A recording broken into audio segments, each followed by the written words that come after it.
আসসালামু আলাইকুম বন্ধুরা, কেমন আছেন সবাই? আমি আলহামদুলিল্লাহ ভালো আছি। তো আজকে আপনাদের সাথে একটি ভিন্ন স্বাদের ডিম রান্না শেয়ার করব। এই ডিম রান্নাতে আমরা এখানে নিয়েছি ডিম এবং কুমড়ো বড়ি, আর এখানে কয়েকটি মশলা বাটা। এখানে আছে মরিচ, জিরা, পেঁয়াজ আর রসুন। এই কয়টা জিনিস এখানে সুন্দর করে বাটা আছে। আর এখানে আমরা আলুও নিয়ে নিচ্ছি। আর এই কুমড়ো বড়িটা কে কে চেনেন কমেন্টে জানাবেন। তো আজকে আমরা এই কয়টা জিনিস দিয়ে রান্না করব ভিন্ন স্বাদের একটি ডিম রান্না। প্রথমে চুলায় আমরা কড়াই দিয়ে দিলাম, এবার চুলা জ্বালিয়ে নিচ্ছি।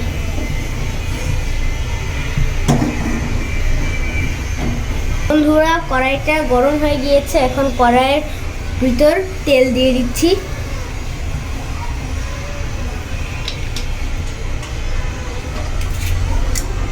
এবার দেখুন বন্ধুরা, তেল গরম হয়ে গিয়েছে। এখন আমরা এই তেলের ভিতরে কুমড়ো বড়িগুলা ভেজে নেব।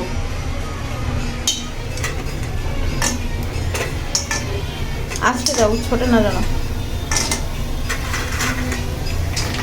আর হ্যাঁ বন্ধুরা, আর একটা কথা, এই কুমড়ো বড়ি কিন্তু আমরা ঘরে বানিয়েছি। দেখুন বন্ধুরা, কুমড়ো বড়িটাকে লাল লাল করে ভেজে নেওয়া হচ্ছে। দেখুন বন্ধুরা, কুমড়ো বড়িটা ভাজা হয়ে গেছে।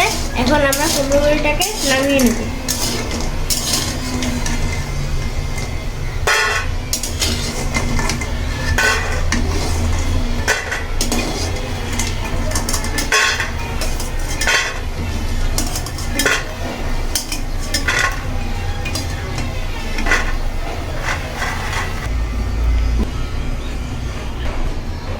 দেখুন বন্ধুরা, এই কুমড়ো বড়ি কিন্তু ভাজা অবস্থায় খাওয়া যায়।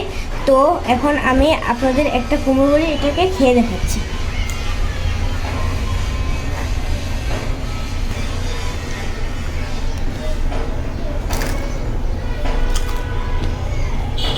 বন্ধুরা, এই কুমড়ো বড়িটা অনেক মজা, আর এই কুমড়ো বড়িটা অনেক মচমচও করতেছে। দেখুন বন্ধুরা, এখন এই তেলের ভিতরে শিলপাটায় মশলা বাটাগুলো দিয়ে দিচ্ছে।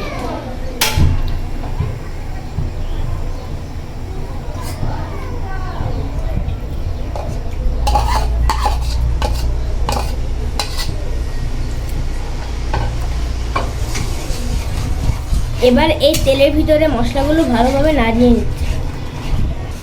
দেখুন বন্ধুরা, আমিও একটু নাড়িয়ে দিচ্ছি।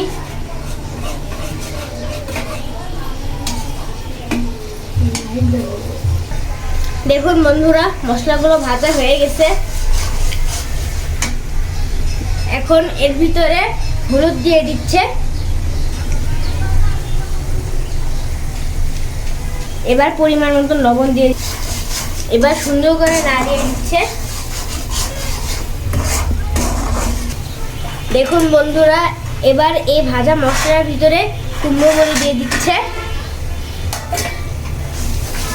এই কুমড়ো বড়িগুলো সিদ্ধ হতে সময় লাগে, এই জন্য আগে দিয়ে দিলাম। এবার এর ভিতরে পানি দিয়ে দিচ্ছে।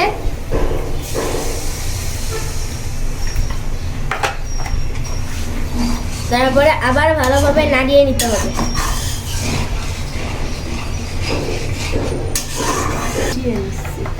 এবার এটাকে ঢেকে রেখে দিব।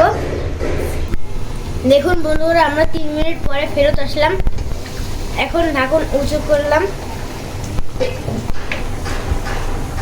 এবার আবার ভালোভাবে নাড়িয়ে নিতে হবে।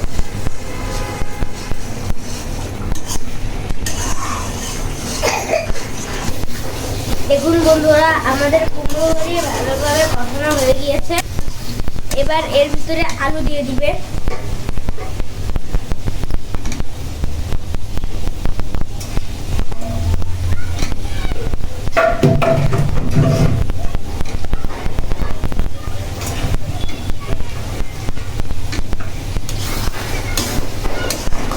এবার এই আলু আর মশলাপাতি ভালোভাবে নাড়িয়ে নিতে হবে।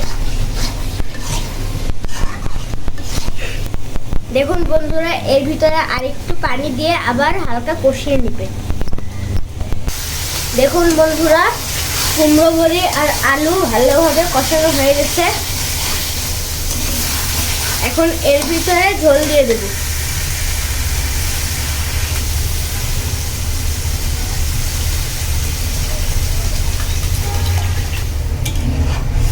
এবার ভালোভাবে নাড়িয়ে নিতে হবে।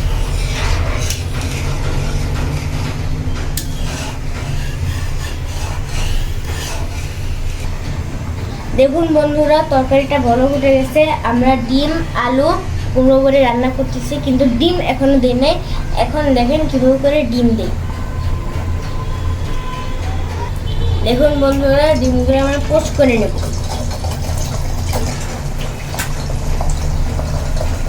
এবার লবণ দিয়ে দেবে।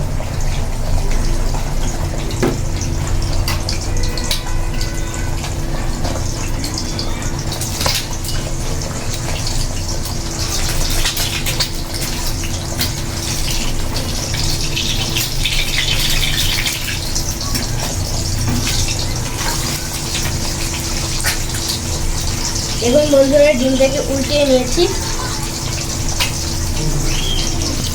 দেখুন বন্ধুরা, এই কড়া থেকে তরকারি কড়াতে কিভাবে করে আমাদের ডিমটা দিয়ে দিচ্ছে।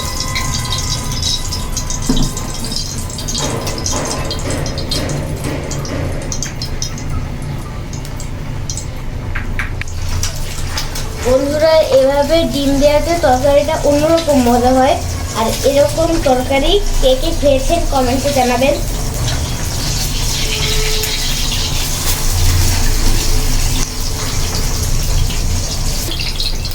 দেখুন বন্ধুরা, এবার আরেকটি ডিম পোস্ট করে তরকারিতে দিয়ে দিচ্ছে।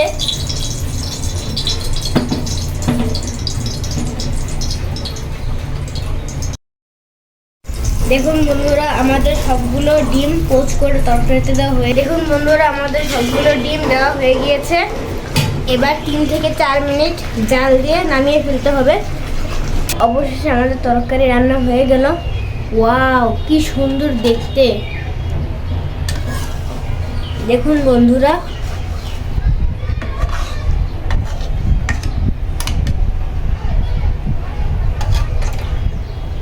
এবার তরকারিটাকে গামলায় ঢেলে নিচ্ছে।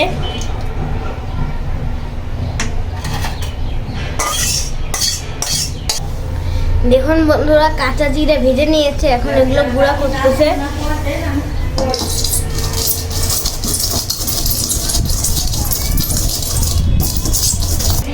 দেখুন বন্ধুরা, আমাদের জিরা গুঁড়ো করা হয়ে গেছে।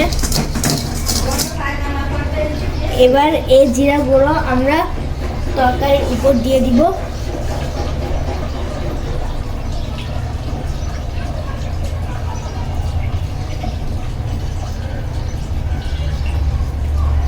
বন্ধুরা, এরকম তরকারি কিন্তু চাইলে আপনারা বাসায় ট্রাই করতে পারেন। তো আজকে আমাদের ভিডিওটি এখানেই শেষ। সবাই ভালো থাকবেন, সুস্থ থাকবেন, আর ভিডিওটি ভালো লাগলে পাশে থাকবেন। আল্লাহ হাফেজ।